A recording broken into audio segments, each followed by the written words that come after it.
क्यों नहीं हुआ भाई? सब तो छूट गए थे। सार्वधातुक संज्ञा नहीं बनी है?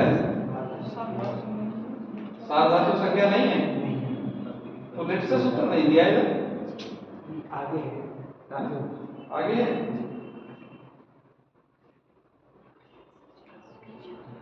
लिट से लग दिया है। तो लिट से सूत्र से इधर धातुक संज्ञा है, इसे पहले ही बता के चलना चाहिए, इसलिए इसमें शब्द नहीं होता है। जहां कर्तव्य तक सार्वधातुक होगा वहीं पर शब्द होगा। तो चल अब यहां तक आ गए हम, भूकागम कर लिए हैं। भुवो लुंग लिटो हो, लुंग लिट संबंधी यदि एच परे है, यहाँ पर लिट संबंधी एच परे है ढल का आ, तो वो कागम कर दिए, धातु को आगम किए हैं। तो वो किसका अवयव है? वो धातु माने भू का ही हिस्सा है। तो स्थिति हो गई भू का बचेगा व, स्थिति हो गई भूव अ।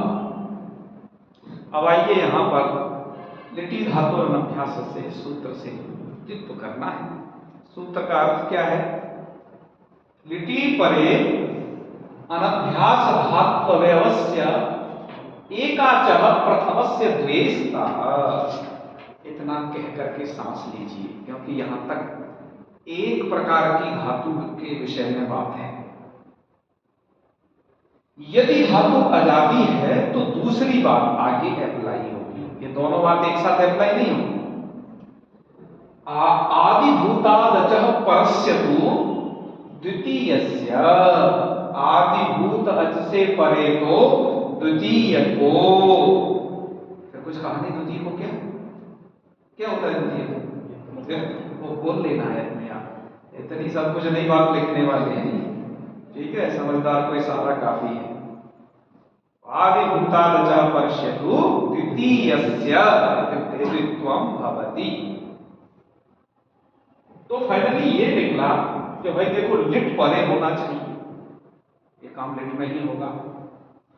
अनभ्यास अभ्यास संज्ञा न हुई हो, ऐसे धात्वयव एकाच माने प्रथम एकाच, धात्वयव प्रथम एकाच को दिक्तो होगा।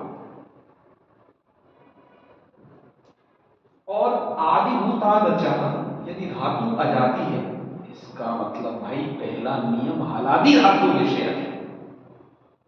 हलादि इसमें कहा नहीं है, पर हमने लगाया कि पहला जो नियम है वो हलादि धातु विषयक है, समझे?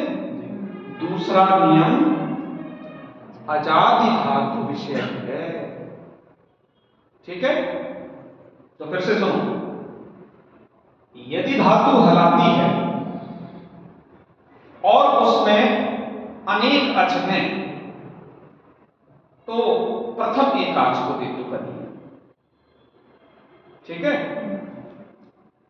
और यदि धातु अजाती है और अनेक अच वाली है, तो द्वितीय एकाच को दिक्तो करिए। यहां तक की बात समझ आई? फिर से कोरस डायग्राम से आसानी से समझिए। हलादी एकाच धातु, गम धातु, भू धातु कैसी है? हलवर्ण आदि में है, एक ही एक अच है ना, तो प्रथम एकाच भाग को दिक्तो करेंगे। अभी दिक्तो करके बताऊंगा कितने को दिक्तो कहां तक करना है। और प्रथम एकाच से क्या लेना है? एकाच माने क्या लेना है? धातु अजाती है, जैसे ऊर नु औजाती के साथ वो एकाच है, तो तब ये रूप लागू होगा, तब द्वितीय एकाच को दिक्तो। अच्छा ऐसा भी तो हो सकता है धातु अजाती हो परंतु एक अच ही वाली हो, तो मतलब उसमें दो अच नहीं, ऊर्णु की तरह ऊर्णु में ऊ भी है और ऊ में ऊ भी है, दो अच है, ऐसी भी तो कंडीशन हो सकती। धातु अजाती हो और वो एक अच वाली हो, तब उसमें द्वितीय अच है ही नहीं, तो हम कहां से करने जाएंगे? तो ऐसी कंडीशन में जो भैया पहला वाला है उसी को आजादी में एक अच। हाँ, यदि हलादी में भी अनेकाच वाली धातु मिल सकती है, ये भी तो कंडीशन घट सकती है। है। तो ऐसे स्थान पर क्या करना है, प्रथम एकाच को, माने ये वाली कंडीशन है तब तो प्रथम एकाच को ही द्वित्व होना है। और यदि अजादि अनेकाच धातु है तो द्वितीय तब आकर के द्वितीय एकाच को द्वित्व होता है। भेद के परे और सन्नंत में एक ऐसा धातु है जिसके तृतीय एकाच को भी द्वित्व हो जाता है। रे धातु स्मरण है कौन है?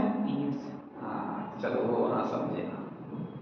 तो खैर चलिए अब इस सब चीज को प्रैक्टिकल वे में देखते हैं कि कैसे हमें द्वित्व करना है। यहां बहुत प्रकार का विचार किया गया कि एकाचा में क्या समास माने, बहुब्रीहि या तत्पुरुष। तत्पुरुष माने कर्मधारय तत्पुरुष। एकश्चासौवच इति एकाच अथवा एकः अचः यस्याम्, क्या माने? तो यहां पर तत्पुरुष मान करके मैंने दिया गया कर्मधारय। तो माने कि एकाच को द्वित्व करना है। एकाच जैसे आपको बताएं, तुम्हें यदि गम में द्वित्व करना हो, धातु क्या है? गम री चला जाता है, गम बचता है, तो एकाच को द्वित्व करना है। अब समझ ली क्लियर। गम में अच कहीं दिख रहा है, अच दिख रहा है ना, ग में हा, तो यह हलादी धातु हुआ, तो प्रथम एकाच को द्वित्व होगा। उसमें तो प्रथम एकाच माने इसमें तो बहुत सारे अच्छे ही नहीं। क्यों भाई? प्रथम द्वितीय निर्णय कहाँ होता है? जहाँ पर अनेक, जहां पर 4 5 10 हो, जिसमें एक ही अच है टोटली। तो ऐसे स्थलों पर हमें एक चीज कहनी ही पड़ेगी कि भाई व्यपदेशीवत भावेन प्रथम एकाच जो गम का ग में आ है वही है, उसी को द्वित्व होगा। तो इसका मतलब क्या आप आकार को द्वित्व करने की बात कह रहे हैं? नहीं। जहां पर भी अच को कार्य कहा जाता है, मतलब द्वित्व के प्रसंग में, तो उसके आगे पीछे जो हल वर्ण होते हैं ना, उनको भी द्वित्व होता है। अब इस रूल को समझ, सिंपल भाषा में से ऐसे कहते हैं, वृक्ष प्रचलन न्यायेन, जब वृक्ष हिलता है ना तो उसके पत्ते नहीं हिलते, डालियां हिलती हैं सिर्फ। ऐसा होता है ना? गहरा होता है। क्यों? वृक्ष हिलता है तो पत्तियां भी हिलती है ना, क्या कह रही? डाली हिल के रह जाएगी, पत्ती नहीं हिलेगी। ऐसा होता है कभी? तो जब हम द्वित्व रूपी कार्य इस आ को करेंगे तो उसके आगे वाला एक व्यंजन ग, इधर वाला एक व्यंजन म, इनको द्वित्व हो जाएगा। कहने का मतलब है इधर वाला हल और इधर वाला हल, जब तक कोई एक अक्ष आगे आ नहीं जाएगा तब तक यदि एक आध दो हल और भी साथ में जुड़ा रहेगा वो भी द्वित्व होगा। इस बात को समझिए। जब तक हल यदि क्रमशः चल रहे हैं, जब तक ये दूसरा अक्ष नहीं आया तब तक उन सबको द्वित्व होगा। भाष्यकार इस विषय में कहते हैं ऐसा क्यों? ऐसा क्यों? अक्ष को कार्य किया गया, हलों को क्यों है? और पूर्व वाले कोई हो जाए इधर वाले को क्यों, या इधर वाले कोई हो जाए पूर्व वाले को क्यों? तो भाष्यकार ने यहाँ पर बड़ा एक उदाहरण दिया है, एक दृष्टांत। कहा कि व्यंजनादि नट भार्यावत भवन्ति, के जो व्यंजन होते हैं वो नट भार्या की तरह होते हैं। ठीक है? नट भार्या का मतलब पहले गांव में खेल तमाशा दिखाने के लिए नट लोग आया करते थे, उनके साथ उनकी पत्नियां भी आती थी खेल तमाशे में सम्मिलित। तो भाष्यकार वहां पर कहते हैं कि कोई व्यक्ति पूछता है उनसे कस्य यूयम, कहा कि तुम किसकी हो, तुम किसकी हो? तो बोलती हैं तवैव तवैव, हम तुम्हारी ही हैं, हम तुम्हारी ही हैं। ऐसे ही व्यंजनों की स्थिति है नट भार्या। इसलिए जहां जो अच पढ़ा गया है उसके आगे पीछे वाले को ही द्वित्व होता है। ये कंडीशन समझा? अब इस कंडीशन को घबरा के देखते हैं हम यहां। अभी जो बुक किया है वो हमने बताया इस धातु का ही अवयव है, वही उसे अलग से मत देखना। आद्यंतौ टकितौ कितकितौ यस्य उक्तौ क्रमात् तस्य आद्यंतावयवौ स्तः। स्मरण है ना ये? हाँ, शास्त्र पंक्ति स्मरण रखिए। जब कोई तुमसे पूछेगा ना, इसमें ही उत्तर दीजिए, तो आपकी बात में और बल होगा और वेट होगा उसमें। तो जब हम द्वित्व करेंगे, लिटी परे, लिट परे है कहाँ? ये इधर इधर कंडीशन है ना, ये रल का लिट कैसे है? प्रत्यलोप प्रत्यलक्षण। लोप क्या मतलब? स्थानीय भाव से समझा, लोप नहीं हुआ। अनभ्यास अभ्यास संज्ञा भी हुई नहीं है, क्योंकि वो तो द्वित्व के बाद ही होनी है। धात्वयवस्य एकाचः, एकाच भाग हो और वो धातु का अवयव हो। एकाच भाग है भू का, भू है ना, और आगे पीछे यदि, क्योंकि द्वित्व में तो व्यंजन की सहभागिता रहती है, तो ऊ के पहले का व्यंजन भ, बाद का एक व्यंजन व, इन दोनों को द्वित्व होगा। पर यह जो एकाच भाग हो वो धातु का अवयव भी हो। अब भाई भू तो खुद ही धातु है, धातु का अवयव तो यह होता कि इस भूभ के अलावा भी कुछ और जुड़ा रहता इसमें, तब ना वो धातु का अवयव होता। क्यों? धातु संज्ञा कितने की है? भू की है। बुक जुड़ गया तो वो भी धातु ही है, क्योंकि उसी को आगम हुआ है। ठीक है? तो यहां पर हम धातु अवयव एकाच जो व्यपदेशी मत भाग है ना, भूभ को मानेंगे। तो सके प्रथमस्य द्वेष्टा, प्रथम क्या हो तो पहला ही वही है, उसको द्वित्व हो जाएगा, इसलिए भूभ भूभ को द्वित्व हो जाएगा। जहां व्यपदेशी मत भाव की जरूरत नहीं पड़ेगी, वो हलादी अनेकाच धातु में नहीं पड़ेगी। यहां पर चकाश्री धातु, जहां चकाश शेष रहता है, प्रथम एकाच है चक, च आ, ठीक है। द्वितीय एकाच है कास, ठीक है। तो अब यहां पर जो चक, यह जो प्रथम एकाच भाग है वो क्या है? धातु अवयव है, चकाश धातु का अवयव है चक। समझ गए कैसे धातु का अवयव कैसे घटेगा? इधर आसानी से घट जाएगा। तो द्वित्व वहां पर चक को होगा, ठीक है ना। और यदि धातु अजादी है तो अजादी धातुओं में द्वित्व पूर्ण नु में, ये नु है ना, नु केवल नु को द्वित्व होगा, ठीक है। र द्वित्व में सहभागिता नहीं निभाता है, ये हम आगे जब मंत्रा संयोग आते हैं जैसे सूत्र आएंगे वहां बताएंगे। तो अभी तुम हर जुड़ा द्वित्व की स्थिति समझ गए। प्रथम एकाच को द्वित्व करना है, धातु हलादी हो और उस एक अच जो भी अच है उसके आगे पीछे व्यंजन हो, द्वित्व मार दो उसको भी, ठीक है। अब तुम्हें समस्या नहीं आएगी द्वित्व करने। तो चल द्वित्व कर दिया, भू बभू आ। अब इसके बाद मूल में पंक्ति भी लिख दी है, भू बभू अवेदी स्थिति, ऐसी स्थिति होने पर, सप्तमी है ना, ऐसी स्थिति होने पर अग्रिम सूत्र लगा पूर्वोभ्यासः। सूत्र का अर्थ है अत्र द्वे, अत्र माने इस छठे अध्याय में जो द्वित्व किए जा रहे हैं, द्वित्व 8वें अध्याय में भी होता है, नित्यम कीपसयोग, 8वें अध्याय का भी द्वित्व है, द्वित्व दो जगह है अष्टाध्यायी में।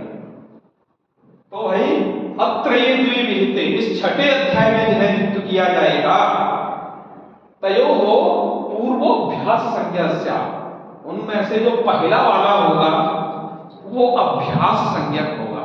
तो भैया ये हो गया अभ्यास और ये हो गया अनभ्यास। अब से दो चीज याद रखना, अभ्यास अनभ्यास। जब हम कहें अभ्यास को ये कर दो तो इधर वाले में जाके कर देना, जब हम कहें अनभ्यास में ये करो तो इधर वाली कंडीशन में कर देना। इस शब्दावली को याद रखना। क्यों रमन को समझ पा रहा है कि नहीं? हाँ, केवराज गुरु जी ने पढ़ाया था ना ये। हाँ चलो, अब वो क्लियर हुआ कि नहीं ये विषय तुम्हें क्यों? स्पष्ट हुआ ना? चल आगे बढ़ते हैं। अभ्यास संज्ञा कर दी बस, उसका नाम अभ्यास है। काम अब आगे होंगे। काम है हलादिशेष। सूत्र का अर्थ है अभ्यासस्य आदिर्हल शिष्यते अन्ये हलो लुप्यन्ते। अभ्यास का आदि हल शेष रहेगा, अन्य हलों का लोप हो जाएगा। कहने का मतलब यह है अभ्यास में भी बहुत सारे हल होंगे ना, तो आदि वाला हल शेष रहेगा, अन्य हलों का और अचों का क्या होगा यदि अभ्यास मैच हुआ तो? उनके लिए कुछ कहा ही नहीं, तो ये वैसे के वैसे रहे। क्यों जी? हाँ, जिसके लिए कुछ कहा नहीं तो उसको कुछ मत करना अपनी तरफ से। तो देख भूव में आदि हल कौन है? भ, वो शेष रहेगा और वो भी शेष रहेगा, उसके लिए कुछ कहा नहीं। लोप कौन हो जाएगा? वो अलोप हो जाएगा। वो क्या कर दिया? भू भूव। जिस किसी धातु में जहां देखना द्वित्व किया हो, अभ्यास में आदि हल को शेष करना, अन्यों पर क्या कर देना? लोप कर देना। संपूर्ण धातुओं के विषय में याद रखना, सर्वपूर्वाख्या इसको बख्श देना। बस इस नियम को आगे बढ़ोगे अभ्यास के विषय। ठीक है? हाँ, अभी सब तुम्हें बता के चलते हैं कि तुम्हें क्या क्या चीज अभ्यास में याद रखनी है, क्योंकि हमें लगभग एक ही जगह हर प्रक्रिया को थोड़ा संस्कार लेके चलना है। क्योंकि अब तुम इस कंडीशन में पहुंच गए हो, बल तक वादी में पढ़ भी लिया। क्यों? हाँ। तो भैया क्या हो जाएगा? इति वलोपः, इससे वलोप हो गया। वलोप होने के बाद क्या करो? ह्रस्वः, अभ्यास के अच को ह्रस्व होता है। अभ्यासस्य अचो, ये सब षष्ठी का रूप है। अभ्यासस्य अचो ह्रस्वः स्यात्, अभ्यास के अच को। इस सूत्र से यहाँ अभ्यास है ये भू, इसमें एक अच है दीर्घ, वो बन जाएगा, वो हो जाएगा ह्रस्व। ह्रस्व हो गया तो क्या बन गया रे? भूव अ। क्या बन गया? ये कंडीशन हो गई ना, ह्रस्व हो गया। चलो इसके बाद सूत्र दिया। देखो ये वाला सूत्र अभ्यास में ही लगेगा, ये वाला भी अभ्यास में लगेगा, दो सूत्र अभ्यास में ही लगने हैं। ये वाला जो सूत्र है ये अभ्यास में तो लगेगा, लेकिन अकेले भू धातु के विषय में ही लगेगा और धातुओं तक नहीं है, एक सीमित है। इसलिए प्रयोग किया भवतेरः। क्या प्रयोग किया? भवतेरः। भवते, भवते का मतलब है भू धातु हो। भवते अभ्यासस्य उकारस्य अस्या, भू धातु के अभ्यास उकार को क्या हो जाता है? अहस्या, अ हो जाता है। लिटि, लिट पर है, ये लिट में ही हम कर रहे हैं, तो ये सूत्र लिट में ही लगेगा, भू धातु में ही करेगा। तो भू धातु का अभ्यास जो उकार, उसको कर लीजिए अकार, तो बन गया भ भूव अ। ठीक है? क्या कुछ बच्चे दो प्रकार की शंका किया करते हैं। क्या कि एक बात बताओ भैया, इस दीर्घ भू को भातक बनाने के लिए तुमने पहले उसे ह्रस्व किया, उसके बाद में आ किया। ऐसा भी तो किया जा सकता था पाणिनि के द्वारा, सीधा दीर्घ भू वाले को ही क्या कर देते? आ कर देते। तो एक तो इस प्रश्न का उत्तर खोजना, ऐसा क्यों नहीं किया? ठीक है? और दूसरा ये शंका है, आप सबको पता है अर्थवत धातु प्रत्यय प्रातिपदिकम सूत्र के द्वारा धातुओं की प्रातिपदिक संज्ञा नहीं होती। अधातु आया है ना उसमें, धातुओं को छोड़ करके प्रत्यय प्रत्यांतों की भी प्रातिपदिक संज्ञा नहीं होती। भवती यह प्रत्यांत है, ती प्रत्यय जुड़ा हुआ है, तो भवती क्या है? जब प्रत्यांतों की प्रातिपदिक संज्ञा होती नहीं तो भवते, ये षष्ठी भवती से भवते षष्ठी में बना कैसे दिया? समझ रहे हो सत्यम जी? तो ये दो प्रश्नों के उत्तर खोज के लाओगे ना? हाँ, देखो पढ़ाई दोनों साइड से होती है, इसलिए तुम भी कुछ लाओ खोज खाज करके, और भी तुम्हें और नई शंकाएं मैं भी लाऊं, तो सब चीजों पर विचार चलेगा। मैं आगे बढ़ाता हूं। इतना काम कर लो, मतलब ये भ भू यहां तक आ जाओ। अब ये भ को तुम्हें बनाना है ब। इसका एक सूत्र है अभ्यासे चर चर, ठीक है, चर चर, चर प्लस च चर चर। सूत्र का अर्थ देखिए, अभ्यासे, इसमें जलांग की प्रवृत्ति है, तो अभ्यासे यानी अभ्यास में, झलांग झलों को, चर होता है चर, और च माने जस भी हो जाता है, माना अभ्यास में झलों को चर भी होता है और जस भी होता है। तो ये कैसा बंटवारा, क्या उसको ये भी हो जाए ये भी हो जाए, किस तरीके से करेंगे हम? है अभ्यास में झलों को जस भी करना है और चर भी करना है, चर और जस दोनों करना है। तो पहले बताओ यार, ये जो है झल कौन है? तो यार झल का मतलब ये है, जहां पर घट जो है ना उधर भाई, झ भ घ ढ ध, मैंने उनको इस वाले क्रम से लिखा है, तुम थोड़ा समझ जाओ, है प्रत्याहार के वही वर्ग, खचट तप, ठीक है, खचट तप, गजट दब, घजट दब। कहने का तात्पर्य क्या है? वर्गों के प्रथम, वर्गों के द्वितीय, वर्गों के तृतीय, वर्गों के चतुर्थ, उनकी कहानी छोड़ दीजिए अभी, ठीक है। इनको क्या हो जाता है?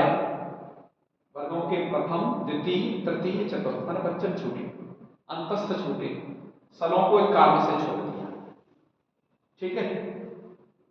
तो इनको क्या हो जाता है? अभ्यास में झलों को चर भी होता है और बच्चा क्या होता है? जस भी होता है। चर का मतलब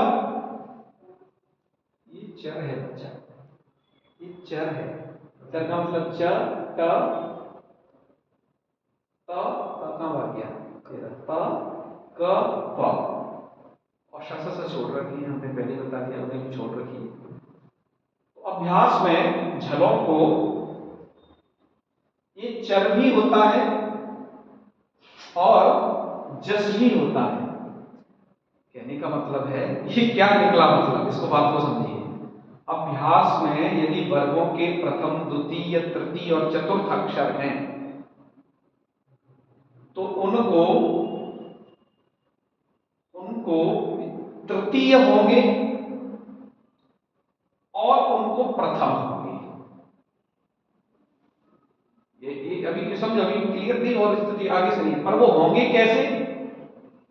तो उसका सारांश ये है, अभ्यासे वर्गस्य प्रथम द्वितीयोः प्रथमः, प्रथम और द्वितीय को प्रथम होंगे, माने ये जो प्रथम वर्ग, ये जो द्वितीय वर्ग, इनको कौन से हो जाएंगे? प्रथम ही होंगे।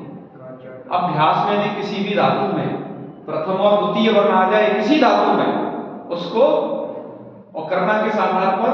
कंठ, संवार, नहीं ये है कंठ, विवार, श्वास और घोष, क्योंकि प्रथम वाले वही तो है, क्योंकि वो सब आते हैं खर में, और खरो विवार श्वासा करना उस तरीके से, जैसे ये कंठ वाला है तो कंठ विवार श्वासा, घोष वाला के स्थान पर इसे बैठाना, तालु दत्त वाले को उसी के स्थान पर बैठाना।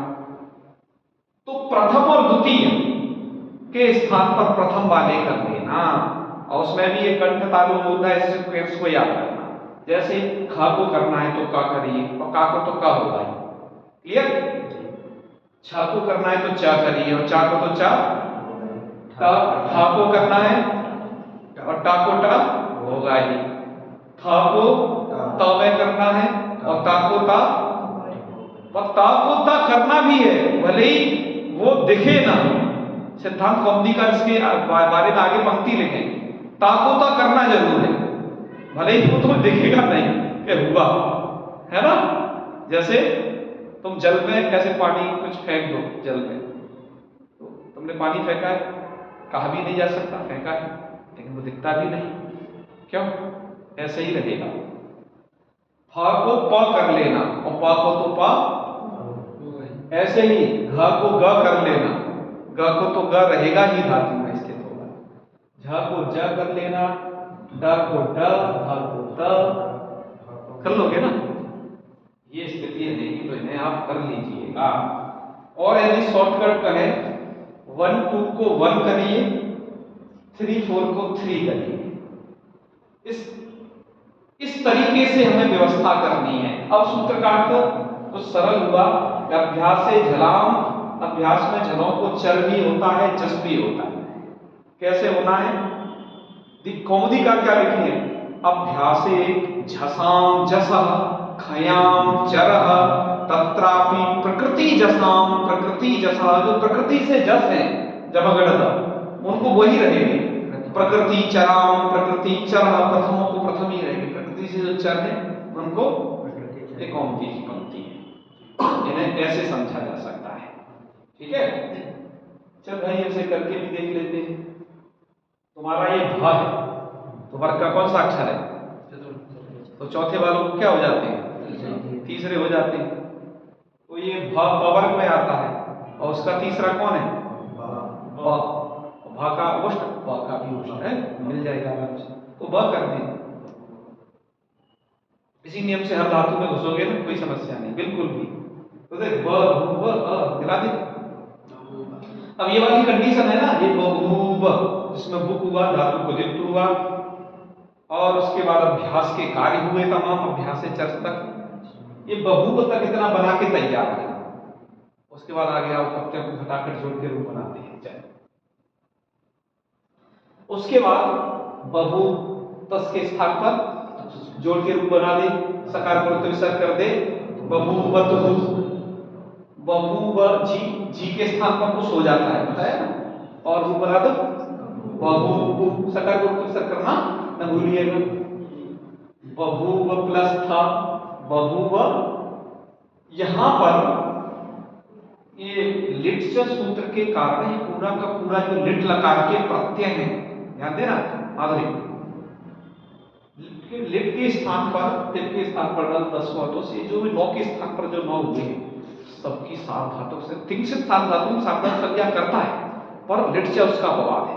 लिट से कह देगा कि नहीं, लिडादेशस्तिगः आर्धातुक संज्ञा, लिडादेश जो तिंग होंगे वो आर्धातुक संज्ञा होंगे।